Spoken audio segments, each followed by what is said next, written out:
कक्षा 9th में गणित में आज अपन पढ़ने वाले हैं पूर्णांक। पूर्णांक संख्याएं जो होती हैं वो बहुत ज़्यादा प्ले करती हैं अपना रोल पूरे गणित में।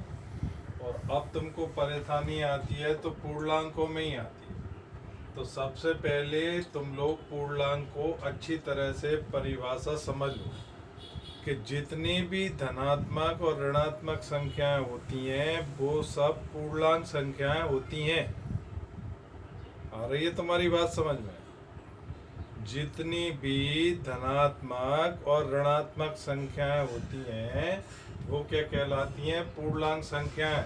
जैसे कोई तुमसे पूछे पूर्णांक संख्याएं क्या होती हैं, तुमको सीधा सा जवाब देना है कि जितनी भी धनात्मक और ऋणात्मक पूर्णांक संख्याएं होती हैं वो है ना संख्या होती हैं, वो सब पूर्णांक संख्या होती हैं।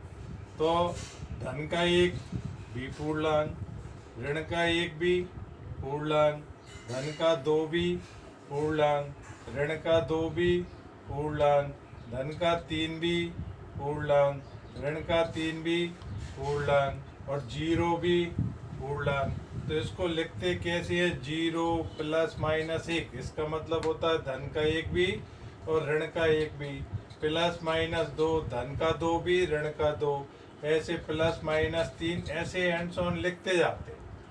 तो बड़ी संख्या का भी छोर पता नहीं है और छोटी संख्या का भी छोर पता नहीं है। इसलिए ओटी में कभी ये नहीं पूछी जाती कि छोटी पूर्णांक संख्या लिखो या बड़ी, सबसे छोटी या सबसे बड़ी। आपस में दो संख्याओं की तुलना तो की जा सकती है छोटी बड़ी दिखाने के लिए।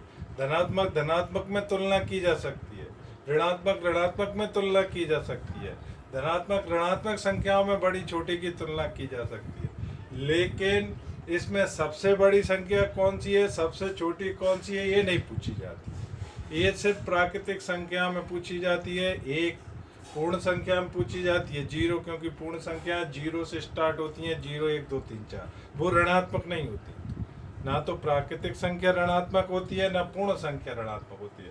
ऋणात्मक तो कौन सी होती है? पूर्णांक संख्याएं। अब पूर्णांक संख्याओं को समझाना सबसे सरल विधि क्या थी? संख्या रेखा। संख्या रेखा पर पूर्णांक संख्याओं का प्रदर्शन करने से ज्यादा समझ में आता। तो इसके लिए उन्होंने क्या कहा कि जो बीच में होगी वो तुम्हारी जीरो होगी, और जो मैं लिख रहा हूँ लिखते समय मेरा दाहिनी हाथ जिधर होता है उधर जाती हैं धनात्मक संख्याएं, ये धनात्मक संख्याएं चली जाएंगी। और शून्य के जो है ना बाईं ओर होती हैं वो सब ऋणात्मक संख्याएं होती हैं। तो संख्या रेखा पर जब भी अपन पूर्णांकों का प्रदर्शन करेंगे तुमको एक बात दिमाग में अच्छे से बैठ जाना चाहिए कि जीरो की दाहिनी ओर धनात्मक संख्याएं होती हैं और जीरो के बाईं ओर ऋणात्मक संख्याएं होती हैं। अपन इन पर संख्याओं का प्रदर्शन भी करेंगे। अब मैं तुम्हारी दो चीजों से और परिचित कराना चाह रहा हूँ। ये बहुत आते हैं, एक ये निशान आ जाता है, एक ये निशान आ जाता है और एक ये निशान आ जाता है। तो इस निशान से तो तुम परिचित हो कि ये बराबर का होता है, 3 बराबर होगा 3 के, 4 बराबर होगा 4। लेकिन इसमें तुम कंफ्यूज होते हो। ये तो तुम समझते हो कि इनमें से कोई छोटा है का निशान है और कोई बड़ा का निशान है। तो तुमको ये ध्यान रखना है कि जिधर एक मुंह होता है, इस सिरे में दो मुंह होते हैं या तो एक मुंह होता है, जिधर एक मुंह होता है वो हमेशा छोटा पड़ा जाता है। तो इसका मेरे को पहले ही दिख रहा है एक मुंह है तो मैं हमेशा समझूंगा छोटा है। और इसमें दो मुंह दिख रहे हैं पहले तो मैं कहूँगा ये बड़ा का निशान है, ये छोटा का निशान है और ये बड़ा का निशान है। अब पहले धनात्मक संख्याओं की इन छोटा और बड़ा चिन्ह लगाने की बात कर लेते हैं। तो कैसे लगाओगे? जैसे कि तुमको 40 दिया है और इधर 60 दिया है और इधर 60 दिया है और इधर 40 दिया है। संख्याओं तो दो ही हैं, लेकिन उनकी तुलना दो तरह से हो रही है। कभी छोटी संख्या आगे आ गई और कभी बड़ी संख्या आ गई। तो अब मैं कैसे पहचानूंगा? तो अब मैं समझ गया कि 40 60 से छोटी है। तो तुम सब लोग भी जानते हो कि 40 60 से छोटी होती है। तो छोटी है, वहाँ छोटी की तरफ एक मुंह और बड़ी की तरफ दो मुंह। बिल्कुल सिंपल भाषा। 40 छोटा है 60 से, और अगर इधर से पढ़ोगे तो 60 बड़ा है 40 से। बात अपनी जगह सही है। अगर यहाँ लगाना होती, मान लो खालिस्तान दे दिया जाता, तो 60 बड़ी है तो 60 की तरफ क्या मुंह कर दूंगा? दो मुंह कर दूंगा। तो ये जो निशान है, ये पहले दो मुंह आ रहे हैं इसलिए ये बड़ा का निशान है, या एक मुंह आ रहा है इसलिए ये छोटा का निशान है। तो तुम जब दोनों संख्या धनात्मक होती हैं, जैसे 100 और 300 है, तो तुम फटाफट 100 छोटी होती है छोटा का निशान लगा दोगे। जहाँ 500 और जहाँ 300 है तो फटाफट 500 बड़ी होती है तो बड़ा का निशान लगा दोगे। अब तुम छोटा और बड़ा का निशान लगाने में कोई गलती नहीं करोगे। अब अपन सीखना क्या चाह रहे हैं? अपन पूर्णांकों में सीखना क्या चाह रहे हैं? मुद्दा ये है, मुद्दा ये नहीं है। अब छोटा और बड़ा का चिन्ह जब तुम सीख गए, अब तुम गलती क्या करते हो कि तुम ये भूल जाते हो कि जीरो के सबसे नजदीक संख्या कौन सी है? ऋणी। धनात्मक संख्या के पास जो सबसे ज्यादा नजदीक होगी वही सबसे बड़ी होगी। तो ऋण 1 सबसे बड़ी है। अपन क्या सोचते हैं? ऋण 2 बड़ी है। तो ऋणात्मक संख्या जितनी बड़ी होती है उतनी छोटी होती है। तो अब वो तुमसे पेपर में पूछेगा कि ऋण 22 बड़ी है कि ऋण 52 बड़ी है।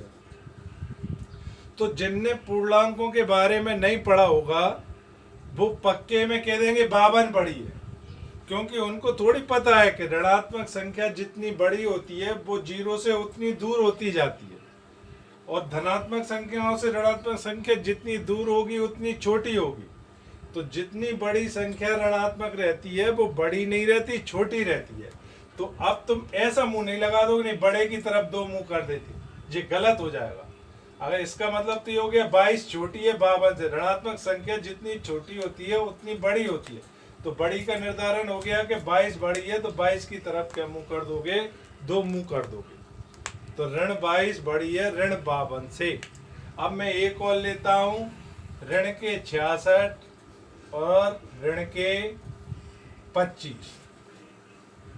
अब बहुत से लोग अगर जिन्हें पूर्णांकों का पता नहीं होगा वो फिर कह देंगे ऋण 66 बड़ी है, लेकिन जिनने पढ़ लिया अब वो समझ जाएगा कि ऋणात्मक संख्या जितनी बड़ी होती है उतनी छोटी होती है। तो ये छोटी होगी, छोटी का निशान एक मुंह होता है तो एक मुंह लगा देंगे।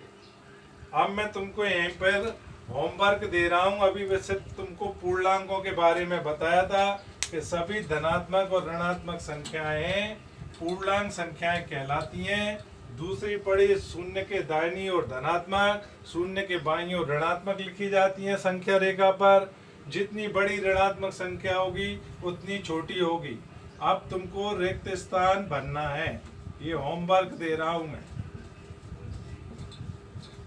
होमवर्क क्वेश्चन 1, रिक्त स्थान भरो। निम्न चिन्हों के द्वारा। चिन्ह कौन कौन से हैं? छोटा का, बड़ा का और बराबर का। तो इसमें तुमको बनना है ए में ऋण के 21 खाली स्थान, ऋण के 60। बी में दिया है मैंने ऋण के 55 खाली स्थान, ऋण के 10। सी में दिया है मैंने 40 खाली स्थान 40। डी में 25 खाली स्थान 52। ई में ऋण 1 खाली स्थान 0। ये तुमको भरना है, ये मैंने होमवर्क दिया है, फिर अपन अगले लेक्चर में पढ़ेंगे।